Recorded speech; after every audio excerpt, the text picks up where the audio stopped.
Greetings and welcome to another video, and this one today I'm going to continue with was the Commodore 64 any good at arcade ports, but with a bit of a difference today. Today I am going to be looking at the work of Arlasoft and the coder Nick Sherman. Now Nick says on his website that in 2019 he taught himself 6502 assembler, and considering he's only been doing it 2 or 3 years, I'd say he's pretty good. Now we've already seen one of his games in, I believe it was the last episode, the rather spiffing Galaxian DX. Because of this, there's going to be a couple of games that I'm going to look back on that you've already seen in previous episodes, because Nick has done updated ports of them. So yeah, should be a fun one. So rather than waste time listening to me blabber on here, let's crack on.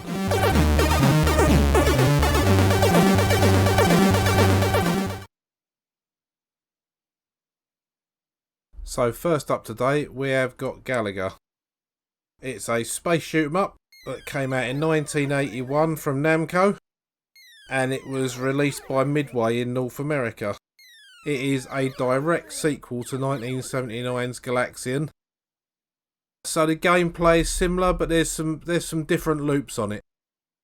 Like in this one of the bigger aliens can come down from the top and can grab your ship, and it fucks off up the screen with it. And then you can shoot an alien, get your ship back, and you have 2 shooters. I am absolutely rubbish at managing to do that, so you might see it, you might not. So as you can see, instead of just coming barreling across the screen in a big long line, these ones sort of fly in patterns, and it's all nice and simple at the moment. They don't shoot until they've got to their resting place. That changes, however. It's a little bit more manic than Galaxian was. The graphics have improved a little bit. The sound is much of a muchness, I think. Even though the sounds are slightly different in this, I think the sounds of Galaxian were so iconic that, you know, they were pissing in the wind trying to get something equivalent. Right, now you can see the bastards are shooting at me. But a nice use of colour. Quality classic arcade sounds.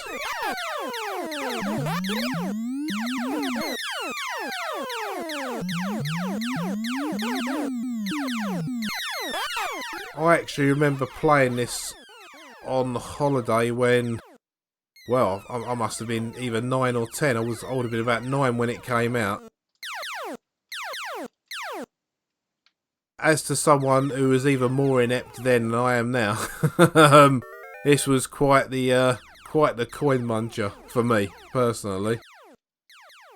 I'm a bit better now than I was then, only just though. So this is a bonus stage. They don't shoot at you. You just got to destroy as many as possible to get a bonus, which is useful for topping the score table and getting extra lives.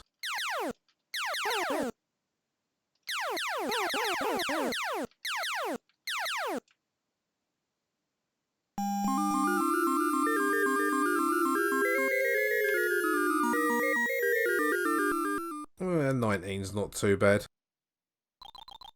So yeah, the idea is just shoot everything and avoid being shot, crashed into,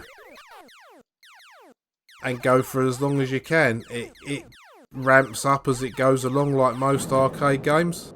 Well, there's one life gone. Well, I think I prefer the gameplay of Galaga to Galaxian, but I think I prefer the all-in sound, because you got that throbbing background sound in Galaxian that, you know, used to ring out across the arcades.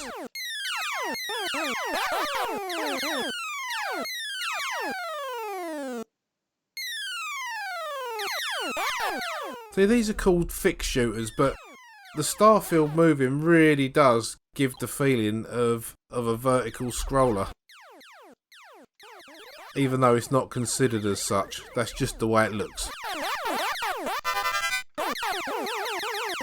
So what I really need is one of the boss Galagers to come down from the top and grab me spaceship so I can show you that well.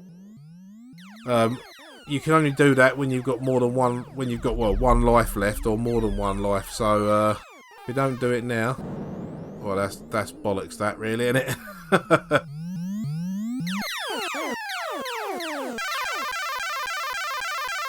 That's what it would do, and it would drag the ship up. Because I haven't got a spare one, that would effectively be game over. Which is annoying. Because the bonus stages are much easier when you've got the two ships, because you've got double your firepower. You can normally perfect them. Well, that was a close one.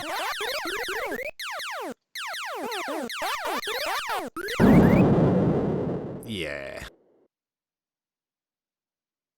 It is a very Moorish game. I could quite easily sit here and have loads of goes. Well, actually, I'd rather play it on my Mame cabinet because I'd rather use an arcade stick than the Xbox pad that I'm using at the moment. But yeah, that's the first go I've had for that for quite a while, so not too bad. Well, at least I got top of the table. It's a very low bar they've set there though, 20,000.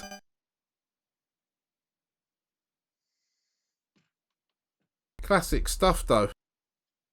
Now, as I said in the intro, there was an Arlasoft version of Galaxian, but preceding that, as in coded first, was a Commodore 64 version of Galaga. So let's have a look at that. Now, the new port of Galaga from Arlasoft on the Commodore 64 came out in 2021, and it's based on the really decent NES conversion to do with aspect ratios. I will quote directly from Arlasoft's itch.io page. He says, one obstacle of a decent Galaga port is the C64's aspect ratio, with the screen just 200 pixels tall compared to the arcade's 288. However, the highly rated NES conversion managed to squeeze it into 224 pixels, so all I needed to do was open up the top and bottom borders for sprites and use 12 or more pixels in each to make up the difference. So yeah, as you can see, it's a proper screen filler, and that's something that became more prevalent, I think, in the mid to late 80s on Commodore 64 games. I'm sure the first one I remember is Slap Fight. Anyway, this is absolutely spot on. You know, it's what you'd expect from a Commodore 64 conversion. You know, it's not as bright as the arcade version. The movement's not quite as fluid. Although it is nice that it's got the multicoloured scrolling star field. Yeah, there's one life gone already. But they look the part and they move in. You know, I'd say that's pretty smooth. It's the best port of Galaga on the Commodore 64. Let's put it that way. I'm not going to mess about. It's really sublime. Really enjoy playing this one. You know, I know it's quite easy. I could chuck this on a Mame cabinet and stand there and play the arcade version, but you know, it's really interesting to see what can be done with a Commodore 64 with a bit of know-how.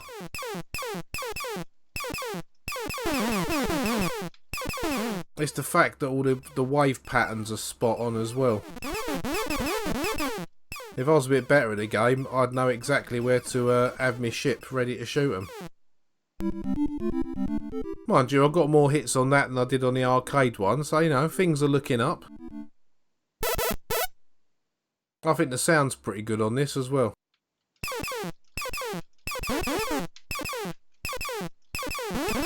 Not arcade perfect sound, but I think it does the job.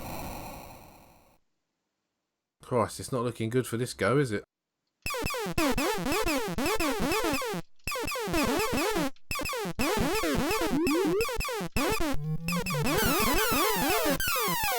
Yeah, once they start diving, you can tell which game it is.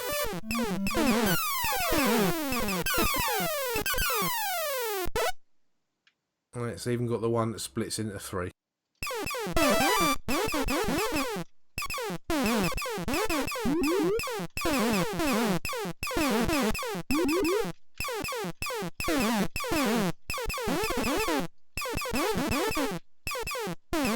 Yeah, you can see where the foundations for the port of Galaxian come from. Yeah, Nick's done it the other way to Namco. They did Galaxian, then Gallagher. He did it the other way around. But yeah, it all works. Stage 6. I hope you're watching this, Mame Meister.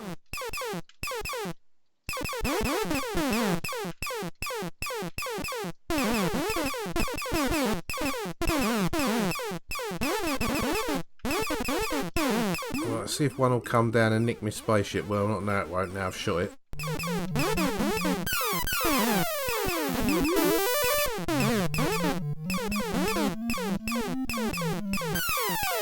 Come on. There we go. So, second challenging stage. This is going to be difficult with a single shooter.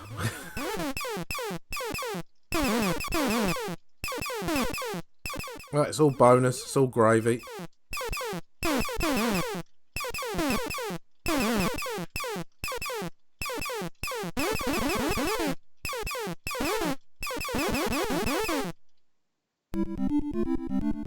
That's really well done to get the patterns right. I don't know if any of the arcade source code or anything is in this.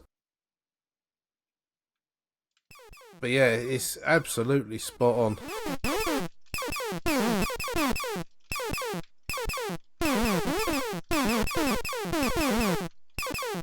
If this had come out like this in 1984, well,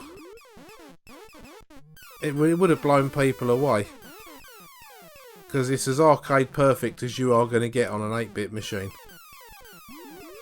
Or on a Commodore 64 anyway.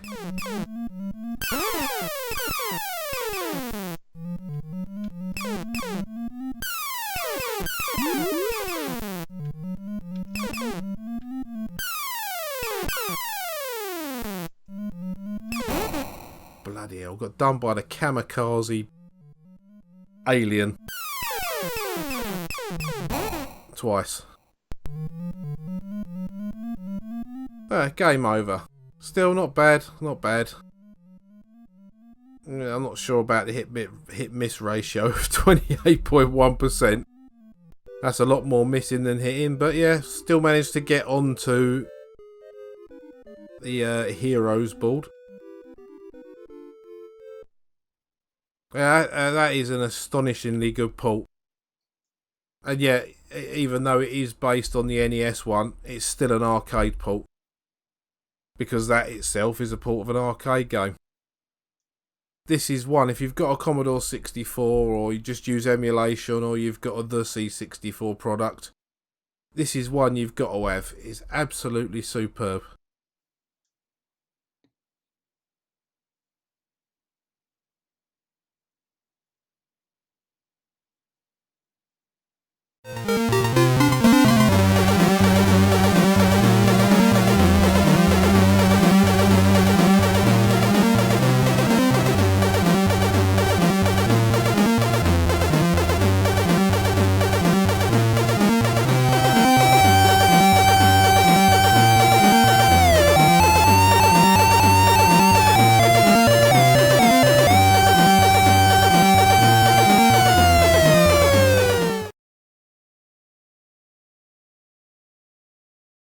Columns from Sega is a match-free puzzle game that came out in 1990, and it was on quite a few Sega consoles. Pretty sure there was one on the Atari ST, and it's kind of one of the glut of this type of game that came out on the heels of Tetris. Now, I've seen it written that basically Columns is like Tetris but better. I disagree. I am not really a massive fan of this game. It's alright as a time waster. I think it'll work better these days as a mobile phone game. I think Tetris was the better game. I think it was of its time.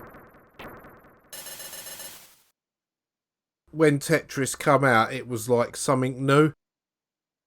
Games like this kind of followed on the coattails of that, if you will. It's not terrible. I'm just not a fan of this type of game. I mean, I do like Tetris, but well, we'll see how we get on anyway. Games on this can tend to take a while because it starts off nice and slow, giving you hints, and then it ramps up. So what you've got to do in this, you've got to match 3 or more of the coloured gems. So it's you know, a colour association game, I suppose. So when the column of 3 gems is coming down, you can move it left or right, or you can use the fire buttons to switch the positions of the gems around to get them into a more favourable position. So if I chuck that at the bottom, if I get another red one at the bottom now, I can make a line of 3, which I should be able to do here. And because it's on the easiest level, the game is telling me that. So it does give you hints for a little while if you're playing on easy. There's nothing bad about playing on easy. Not when you're me, anyway.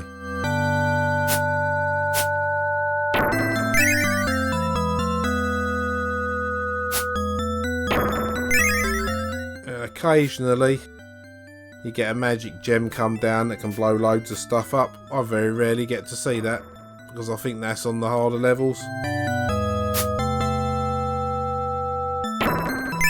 And from what I've read, the maximum score that you can get on this is... I've definitely read it somewhere.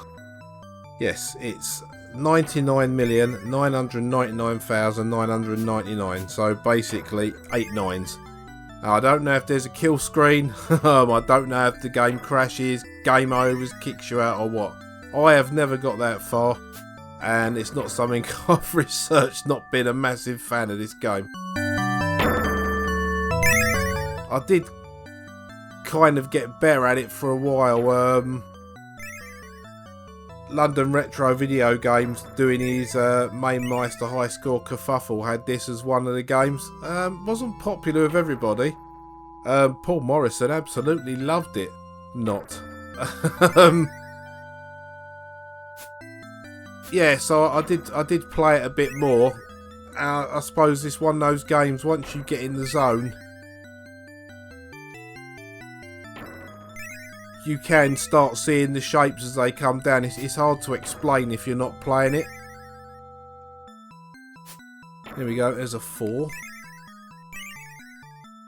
I suppose it is kind of satisfying in the same way Tetris is, when you get like a when you get a row of them and then it forms another row and then another row. And if you can get a few exploding, it's quite a good feeling, I suppose. Yeah, look, it's starting to speed up now.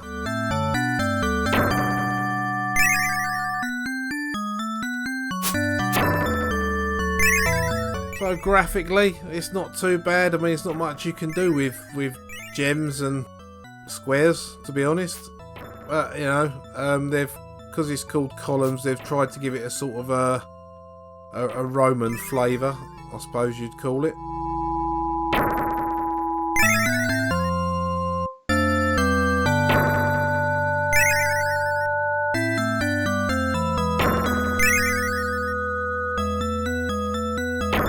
I've played worse, but I've played better.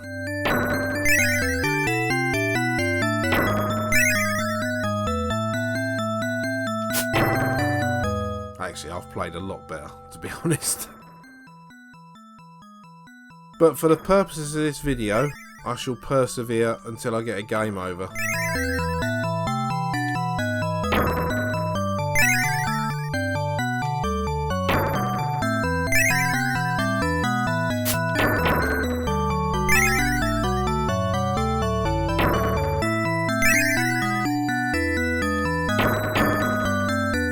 The other thing it's got going for it, it's got that kind of repetitive, kind of droning sort of tune that just keeps playing in the background.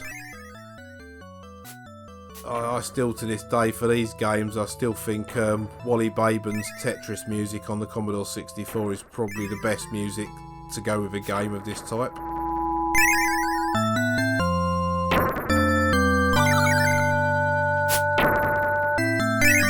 They start whizzing down the screen now. You haven't got much chance to move or swap them around, and of course the helper's gone now as well, since I'm up to level 5.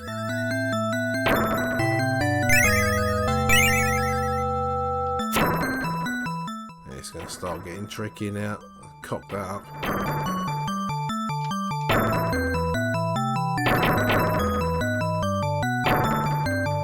And that.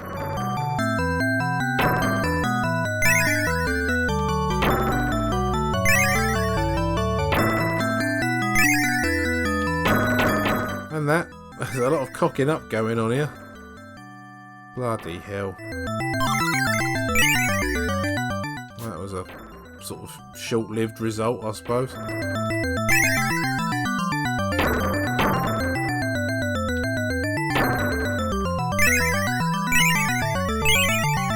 Yes, it's good when that happens. Don't happen enough though.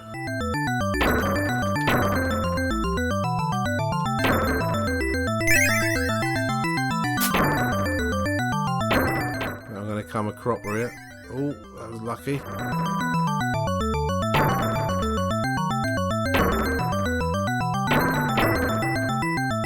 And there we go.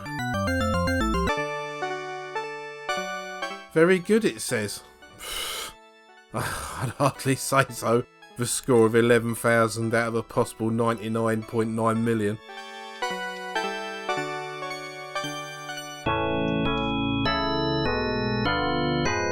I'm not a fan. It's not something that I'd play very often.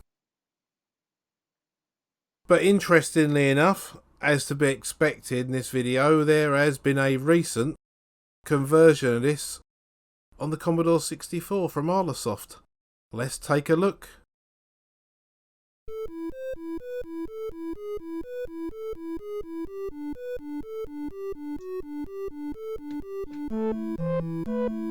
Pillars is Arlasoft's unofficial conversion of columns on the Commodore 64.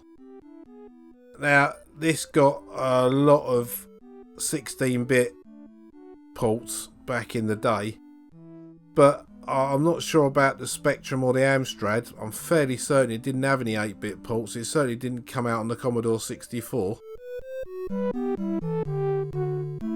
We see here presented by Arlasoft and Zap64. I'm assuming it was on one of the new Zap issue cover discs.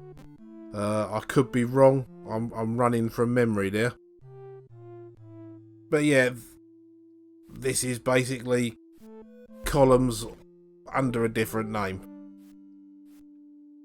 So it's the same game. Match 3 or more gems and away you go. And the sounds are pretty good. Got a very similar, if not the same, little ditty in the background. Now, I will say, I am playing the original release here, which is quite a slow one. So if it goes on for too long, I'll zip through it and jump levels with video editing, not with cheating, obviously. There is a newer version, which I'm pretty sure on the Arlasoft page it says it's 3 times faster. And I know there was a comment from someone that was saying it was quite easy and they could get to level 25, and then they tried the new version, only got to level 6.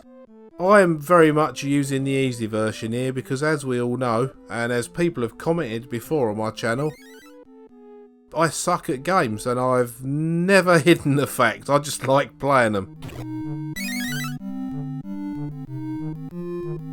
That's probably why all the game completions on my channel are being played by someone else. Anyway, back to Pillars. It plays exactly like Columns, albeit a bit slower in this version. But even though I've said I'm not a fan, of columns.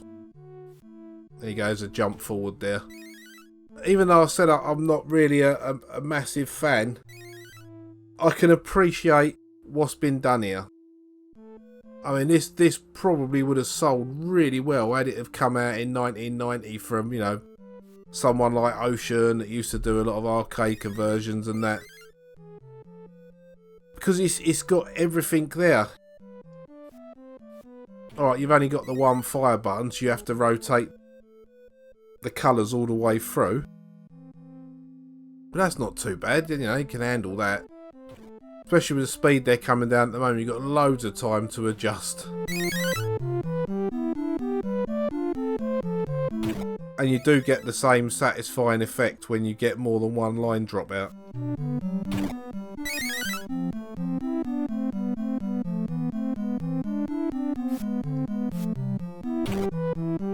Now, one thing I will say, and I'll say this especially for David Birdsall, is the original arcade version of Columns was very, very brown. The Commodore 64 one isn't. What are you going to say about that, Dave?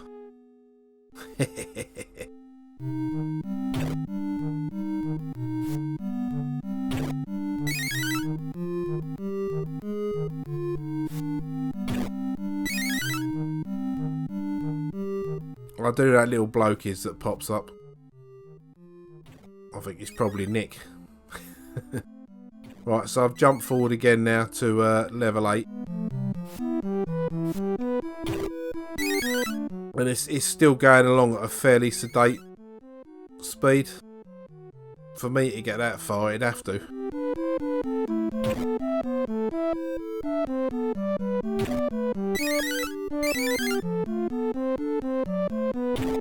I have to admit though, the more I played this one, although I'm loath to say it, the more fond of it I became. I think that's probably because I'm playing the easy version. I know when I played it, the original for the high score kerfuffle, I was sick of it by the end of that week. But this one's a lot easier on the brain.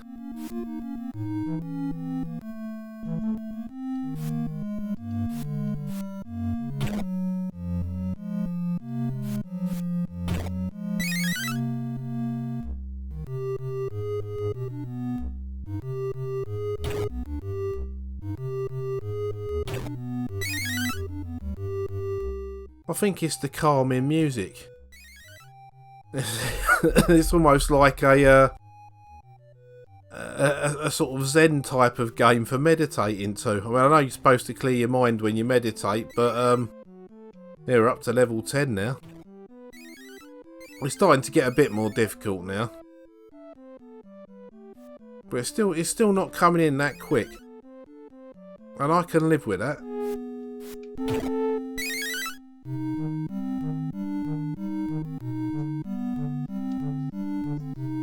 Yeah, you kind of want to say a lot while you're doing this game.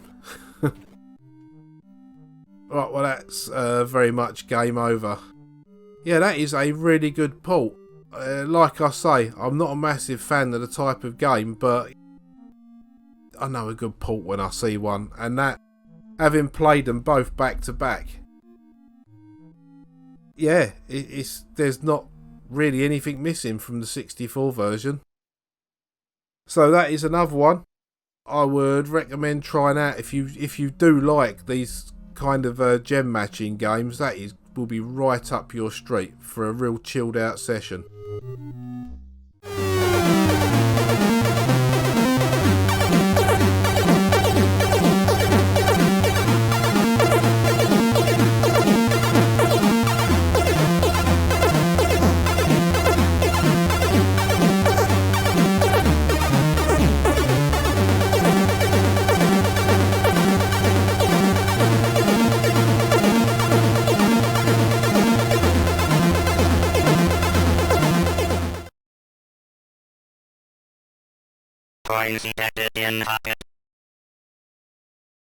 This is another golden oldie.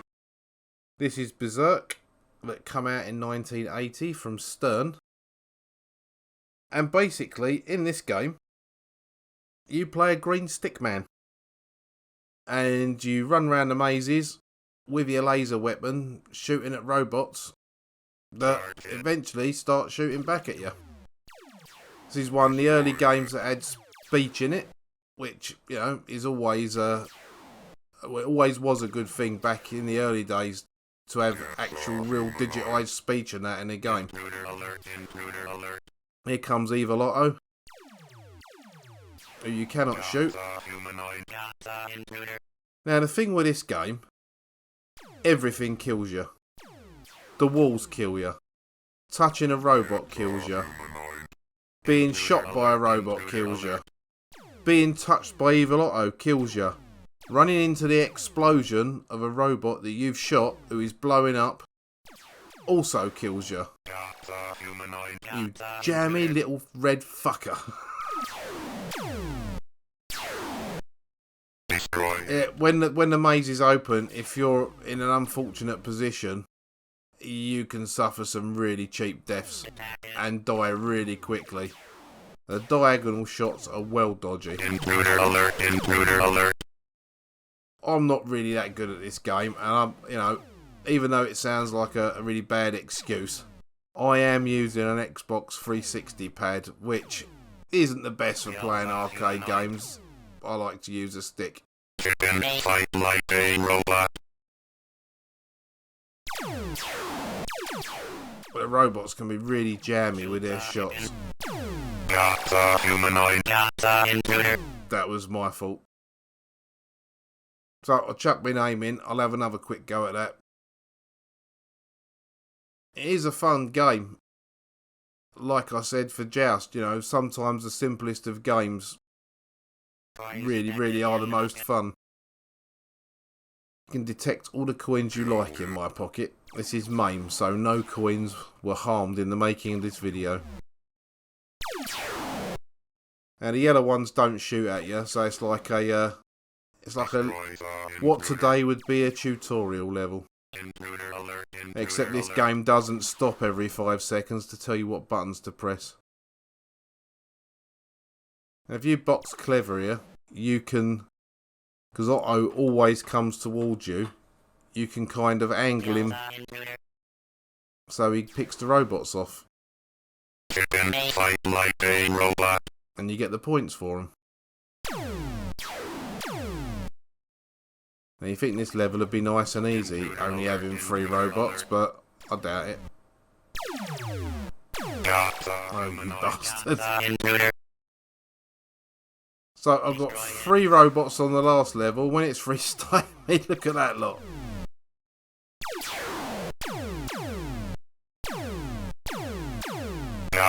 Humanoid. Yeah. Humanoid.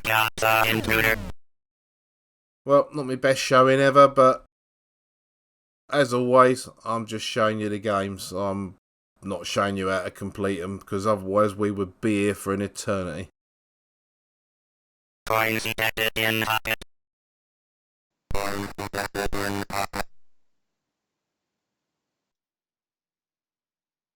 Now there's a bit of history behind this release, which is why if I hadn't have already put a score in, that would say Mame Meister eats his hat.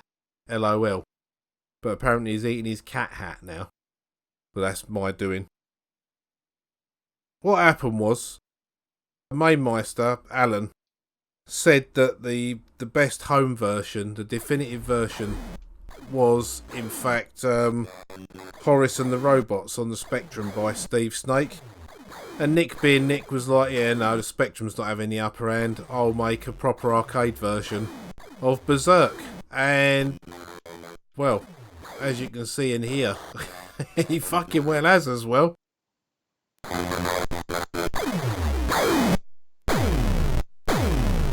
Alan said, you know, if you can make one better than Horace and the Robots, I'll eat my hat. We're still waiting now because this is nigh on arcade perfect. Now, I know the speech is of a low sample rate, the reason for that is Nick wanted to be able to include all of the speech.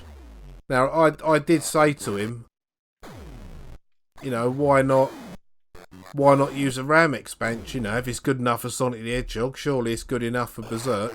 And he's like, no, I want to do it all in 64K. You know, that's the way he does stuff. God, that was a quick go, wasn't it? So, you know, that's very arcade perfect if I'm having to go that quick. Yeah, and he said he wanted to fit it all in 64K. Now, to me, the speech doesn't sound too bad because, you know, I've been playing Berserk on and off since it come out. I'm shit at it, but I've been playing it since it come out, so I pretty much know what all the phrases are, so it sounds like it to me.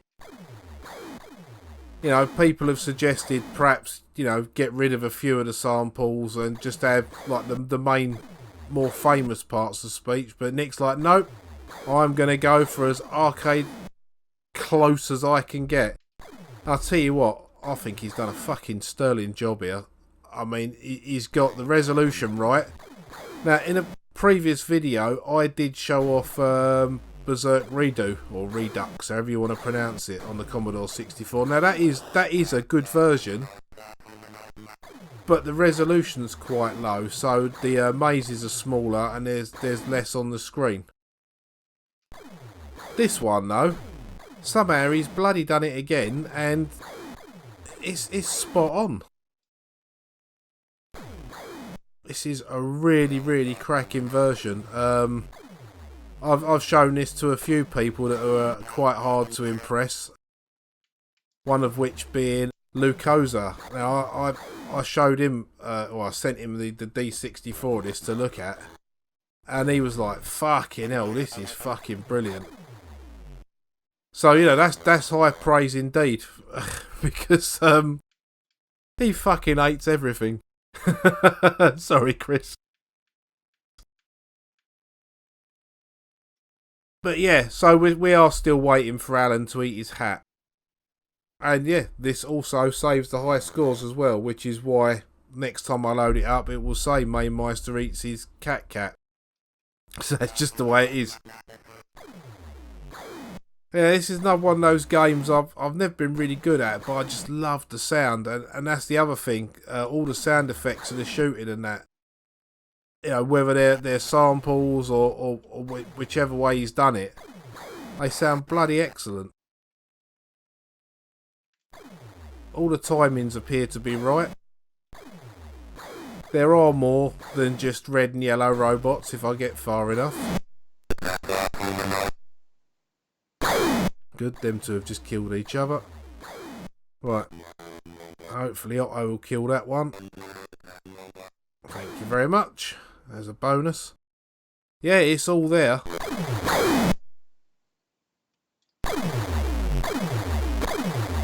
Yeah, I am blown away by how good this conversion of the game is.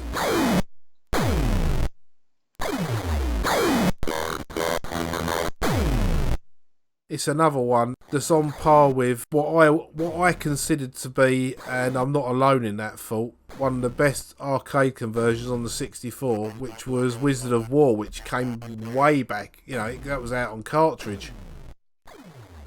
This is up there with that, except you don't need the extra speech unit to, you know, play all the digitised speech and that.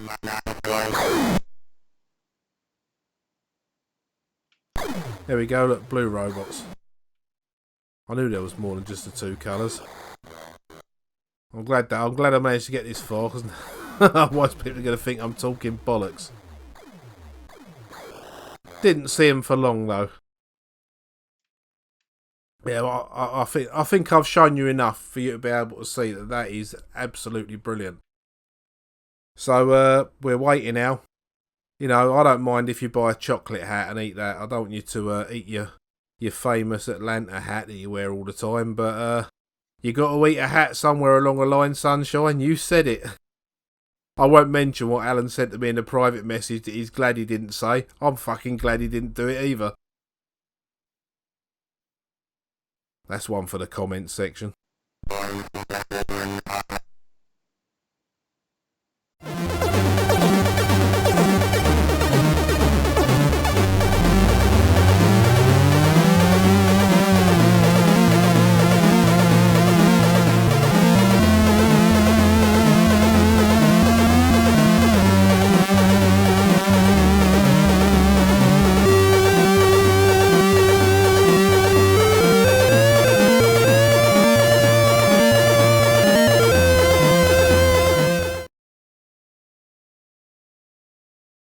I'm not sure I really need to introduce this one.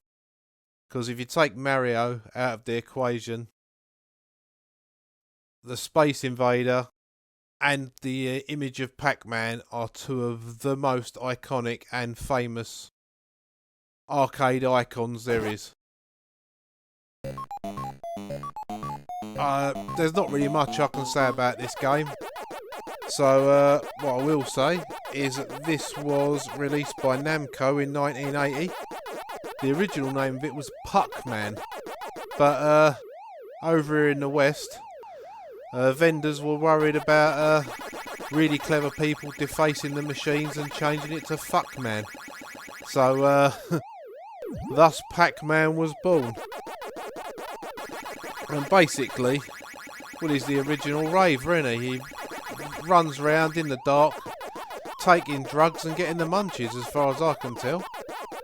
Anyway, that aside, this is definitely one of the most successful game series of all time. It's spawned a load of sequels. One we looked at in the last video, Miss Pac-Man. In another previous video, we had a look at Pac-Mania. So in this one, you're chased around by the four ghosts. You've got Blinky, Pinky, Inky and Clyde. I can't remember what the original Japanese names are. I did used to know, but I can't remember offhand now. And each ghost has its own, I suppose, rudimentary AI. So you've got Clyde, the orange one, that will alternate between chasing Pac-Man and running away from him. You've got Pinky and Inky that try to position themselves in front of Pac-Man. And you've got Blinky, who will give direct chase. You know, he will just pursue Pac-Man relentlessly. Now, there are patterns you can follow to this game, which means that the ghosts don't ever come anywhere near you. I have never memorised them at all. I know I have spoken a live stream to John Stoodley, who does the perfect Pac-Man. How someone can play this game for that many hours and not cock it up is a skill unto itself.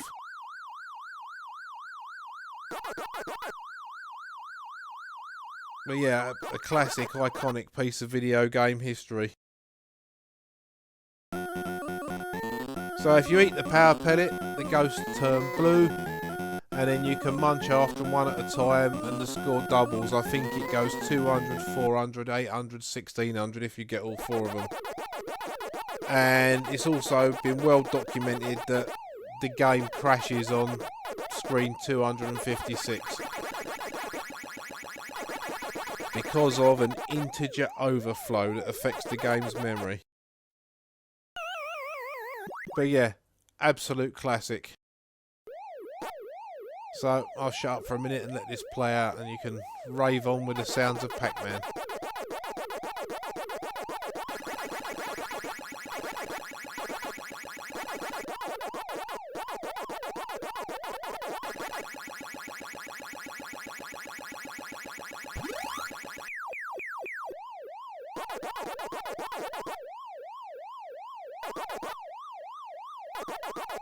How the hell did I manage to get through that red ghost there? Because I'm clearly not cheating.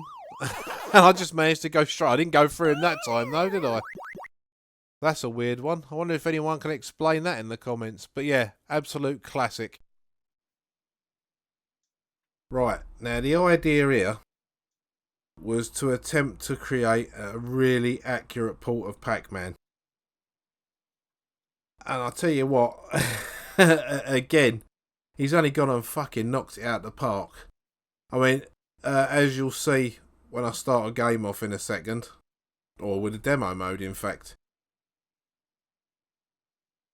it's not all going to fit on the screen. I know that what was attempted was a pixel perfect. So that's not going to fit in the confines of the Commodore 64's resolution. So they've made the map a scroller. And it works. It really does work. I know there's a couple of little bugs with some of the scoring that are going to be addressed in an update. But I know that Nick sent this to John Stoodley, the guy that can do the perfect Pac-Man. I think he's about one of 9 people that can do it. And he didn't have the means with which to play the 64 version. So he passed it on to one of his mates he can either do the perfect one or he's pretty shit at it. And they were waxing lyrical about it, about how good and how close it is. In the side-by-side shot, what I'll try and do is I'll try and get them to sort of start together. So you can see that right from the beginning, the ghosts move off in the same direction in this as they do in the arcade one. It's fucking brilliant. I mean, alright, with the way I've got the colours set up on the emulator, I'm trying to get it as close to an old CRT as possible. But if I was to tweak the saturation, you'd be hard pressed to tell the difference, really. It really is that good.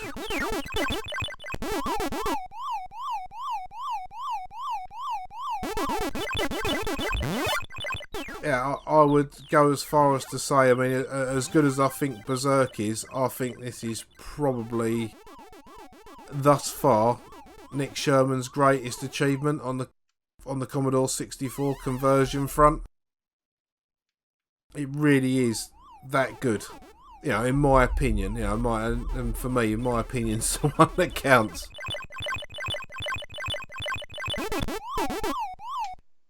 Oh dear, oh dear. That hasn't gone well for me. But yeah, and it's another one that saves the scores as well.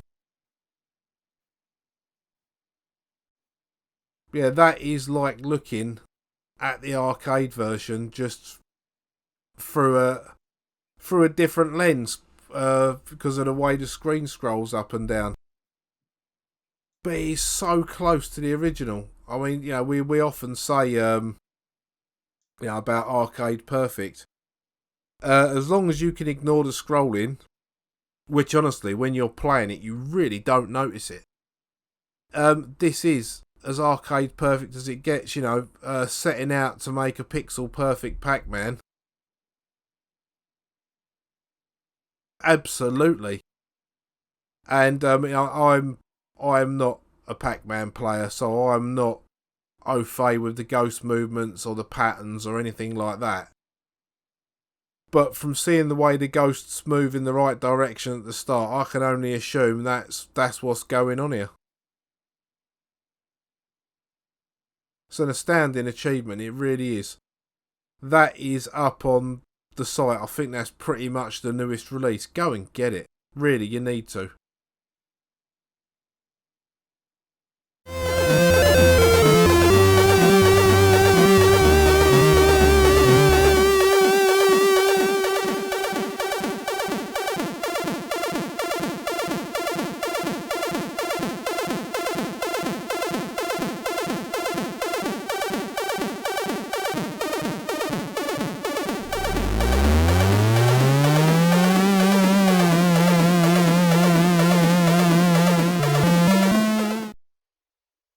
Oh look, another game I'm really shit at. There's a pattern forming here. Robotron 2084 is a game developed by Eugene Jarvis and Larry DeMar of VidKids and was released in 1982 by Williams. This game is set in the year 2084 and the robots have risen up against the humans and you've just got to defeat endless wave upon wave of robots and save as many of the surviving humans as possible. It's a point chaser, so it's all about that high score. And I've read that they drew inspiration from Berserk and Space Invaders and also 1984, which I'm assuming they mean the book or the film. Probably the book in 1982. I can't remember when the film was made. It was a massive smash. It was not the first game to use a twin stick control method, but it certainly took it and run with it and probably became the most popular one. I mean, one of their later games was Smash TV that it's not as good as this. It's good fun, but it's not as good as this.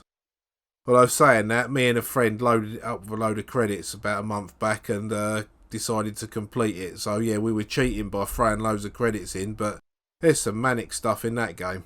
Anyway, back to Robotron.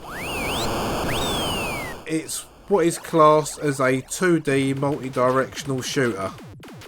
And basically the Robotrons have taken control of the world and eradicated most of the human race. You are Robotron hero and you become superpowered due to a genetic engineering error. And you've got to save the last human family. And the last human family seems to have a lot of fucking members. That much I do know is one level, there's hundreds of them.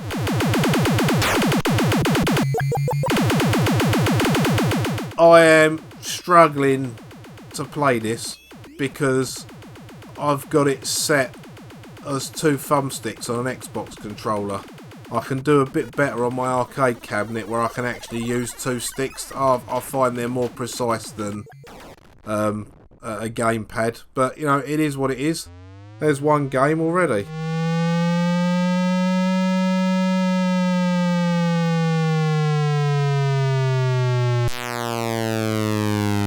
God, I love that sound. Well, I'll have another quick go because that was shit. But this is an absolutely manic shoot 'em up. I'd like to think it's the sounds on this game that have inspired Jeff Minter with a lot of his game sound effects and that. Because I think the sounds that Jeff does really would fit in a game like this, and he's absolutely nailed that. It's just so fucking hard.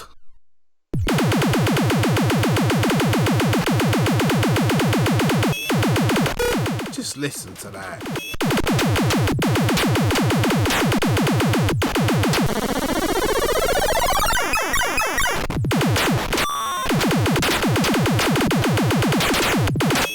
Yeah, those big green square robots, you can't shoot them, you can only knock them back a bit. They're the ones that tend to kill most of the humans. Like that one there. And as soon as you've killed everything there is to kill, I'm going to come a cropper here. Look how many of them there are. Yeah, I had a feeling that was going to happen. Yeah, another game over.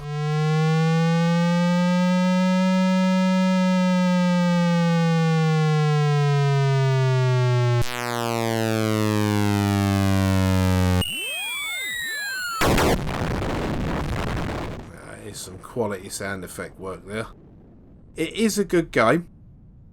It's a hard game. It's one you really have to get into the zone for, because the slightest wrong direction and you've had it.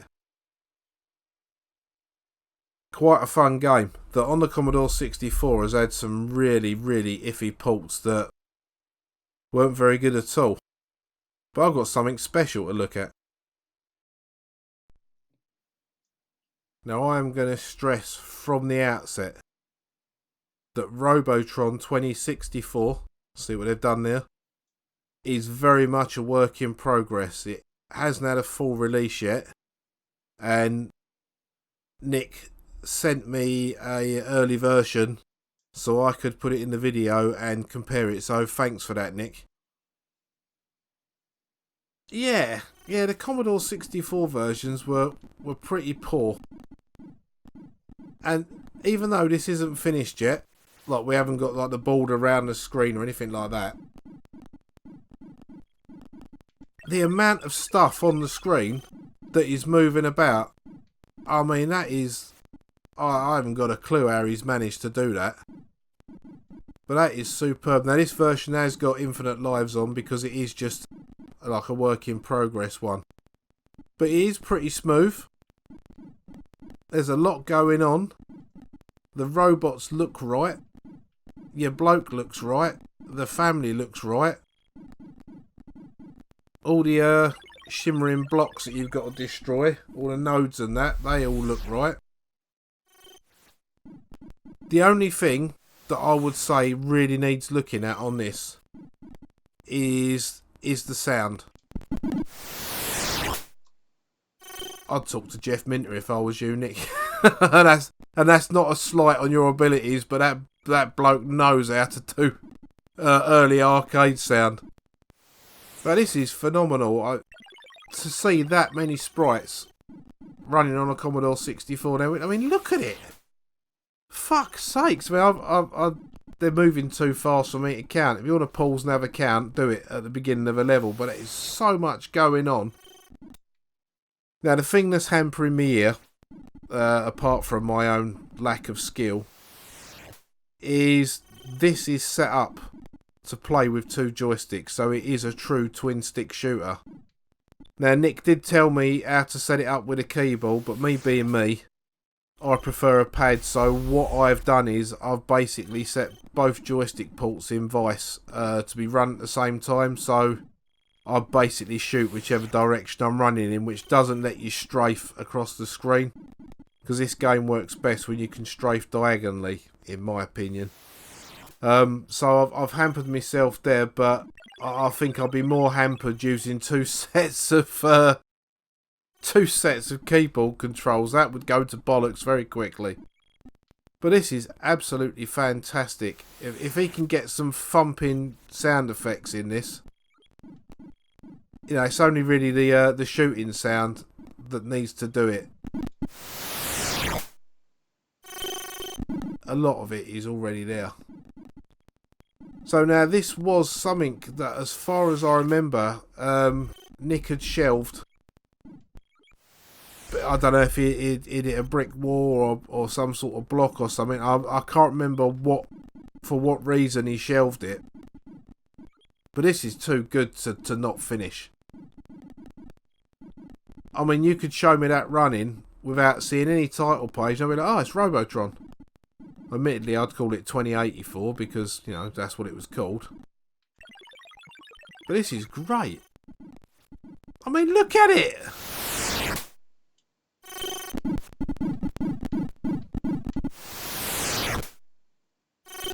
Yeah, definitely needs to be finished.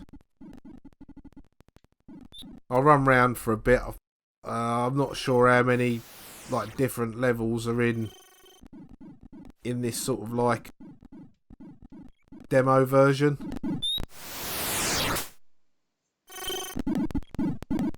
That must be something like 7, something like that. But yeah, a little bit of tarting up. This is going to be something special, and the ability to use 2 joysticks, especially if you're using a real 64 and you've got a couple of crappy old quick shots so you can sucker to the desk. That's going to be great. It does make a difference being able to shoot in a different direction to the direction you're running in. As you can see, I'm making a proper pig's ear of it.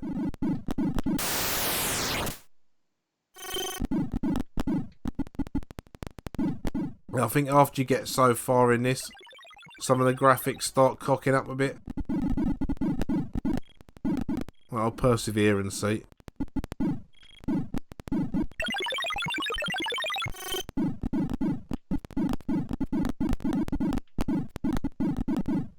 Yeah, the way I've got it set up, running around in circles seems to work best. Can't believe I got killed by the last one on the level. There you go. My sprite has kind of disappeared a bit now. So I think I've reached the end of the playable bit. Oh, mind you, I'm back again now. But yeah, we'll leave that one there.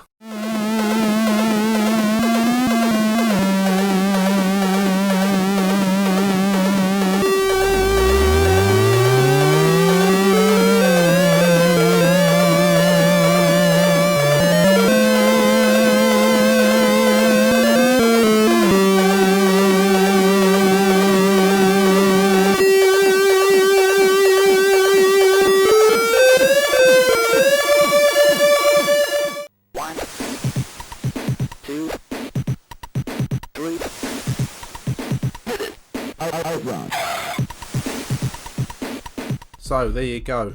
That is 5 more arcade ports, but this time all from Arlasoft. And they are fucking good. They really are. I mean, the Berserk and Pac-Man are nigh on arcade perfect, especially the Pac-Man. And even the game I'm not so keen on, Columns or Pillars, you know, I can see what's been done, and it is a good game. It's just not my type of game. And there's some sterling work gone on there. I mean, I'm hoping to see many more. I mean, Nick doesn't only code for the Commodore 64. He's done mobile phone games. He's had a football management game on Steam. What I will do, I will put links in the description to Nick's personal website and to the Arlasoft itch.io page. Download the games. If you want to leave him a donation, do so. He's put a lot of heart into these. They are really good. I'd like to thank Nick for his help with making this, like specifically sending me the Robotron so I could have a look at that. And I asked him, because I like to play out to a bit of music and I wasn't sure what to use, so I asked him what his favourite SID was, and he said Turbo Outrun. So we'll play some of that, and I'll say thank you very much for watching, but until the next video, laters.